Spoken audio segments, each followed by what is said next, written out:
Natingala kung anong itawag sa galit.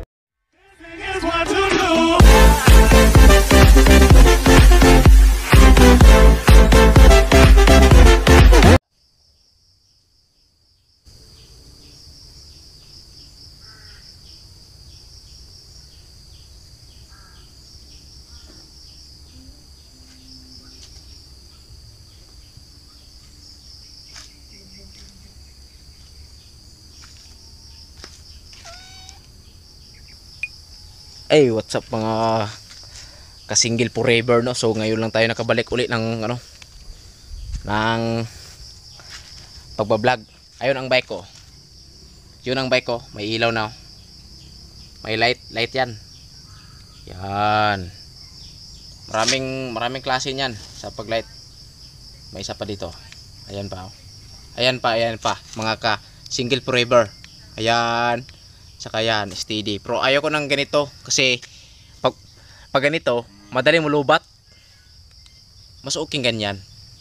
Para matagal siyang i-charge. Kaabot pa siya ng isang week. Ayun, oh. Ayan. Off na natin baka lubat. Ayun ang bike natin, may ilaw. At saka sa dito, sa front meron din. Hindi lang pwede sa back may ilaw. Sa front din meron ito. Ito ang bagong ilaw ko nabili, oh. Yan, malakas yan mga ka-single forever. Ito ang low. Yun, kanina high. Ito yung high na parang pulis. Itong high, low, high ulit, parang pulis. Ganun, no? Pag nagsisignal light ka.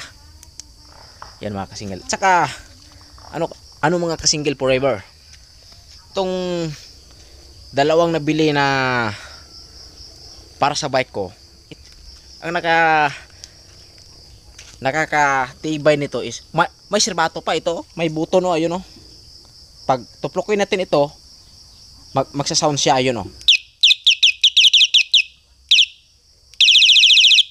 Ayan mga ka-single forever. Ayan. Dito yan naglalabas ang music niya dito. Dito naglalabas dito. Diyan siya lalabas ang kanyang tinig. Tapos pag ilolong press natin ito, pag ilolong press natin ito mga ka-single forever, ang mangyayari sa kanyang tinig ay ganito.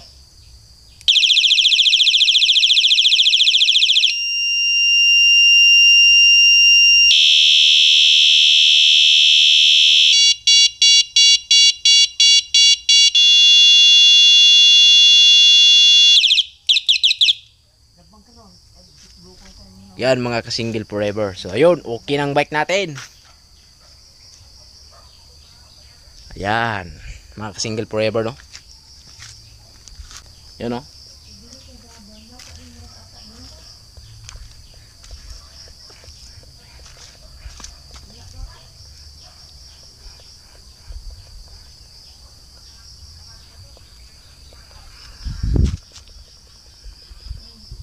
Ay, mga ka-single forever. Okay, so okay na mga single forever, no. So ang susunod ko namang ipapakita ngayon is yung at saka mga ka-single forever, no. Sa susunod na lang tayo pala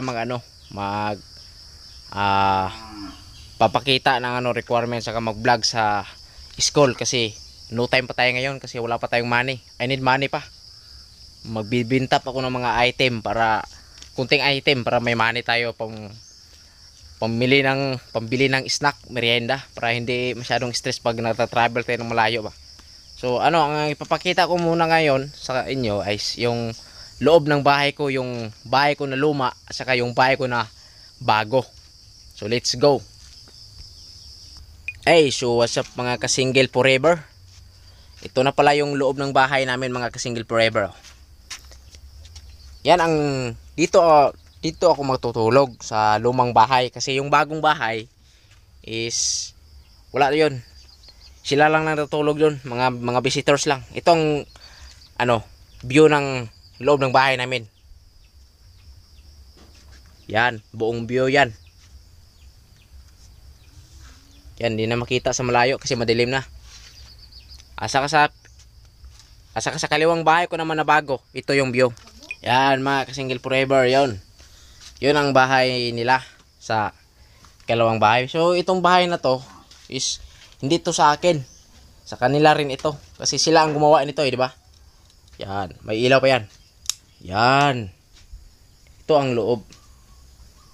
Ito yung TV namin pag nanonood sila ng ano. Pag nagsisimba sila, dito na lang sila nanonood sa TV. Yan, may USB pa yan. Ayun, oh. Yan, naka-hi-fi pa. Hi-fi and in vision. Vision yan. Pwede yan sa G-Shot. Yan. So, dito lang natatapos ang ating munting video mga ka-single forever, no? Hanggang sa susunod ulit. Kita-kits sa bagong vlog. Baka maka-vlog ako doon sa school namin. Sa lumang school at saka yung bagong school namin na transferan ko na. So, yun lang mga ka-single forever. Ingat lang kayo. Palagi sa buhay nyo, biyahe nyo. In oils. Hush!